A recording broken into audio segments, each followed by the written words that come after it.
প্রিয় দর্শকবৃন্দ, আসসালামু আলাইকুম। এই মুহূর্তে একটি গুরুত্বপূর্ণ প্রশ্ন হচ্ছে, ঘোড়া দিয়ে কুরবানি করা যাবে কিনা। দেখুন, আল্লাহ রাসূল সাল্লাল্লাহু আলাইহি সাল্লাম ঘোড়ার গোশত খেতে নিষেধ করেছেন।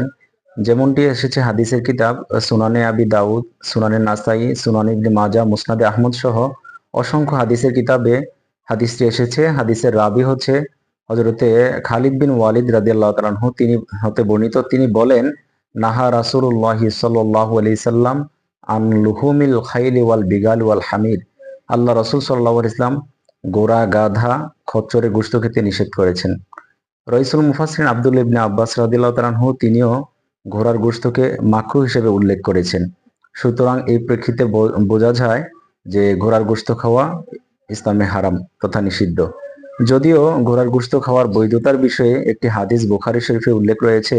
সেখানে স্পষ্ট উল্লেখ রয়েছে, আল্লাহ রাসূল সাল্লাল্লাহু আলাইহি ওয়াসাল্লাম খাইবার যুদ্ধের দিন ঘোড়ার গোশত খাওয়ার অনুমতি দিয়েছেন। এই হাদিস থেকে বোঝা যায় আল্লাহ রাসূল অনুমতি দিয়েছেন, তার মানে পূর্বেও ঘোড়ার গোশত খাওয়া অবৈধ ছিল। আল্লাহ রাসূল যুদ্ধের দিন, যুদ্ধের ময়দানে অনুমতি দিয়েছেন। আপনাদেরকে মনে রাখতে হবে যে কিছু কিছু বিষয় রয়েছে যেগুলা অবস্থার পরিপ্রেক্ষিতে বৈধ এবং অবৈধ বিষয়টি আবশ্যক হয়। সুতরাং ঘোড়ার গোশত খাওয়া হানাফি মাযহাব মোতাবেক অবশ্যই হারাম।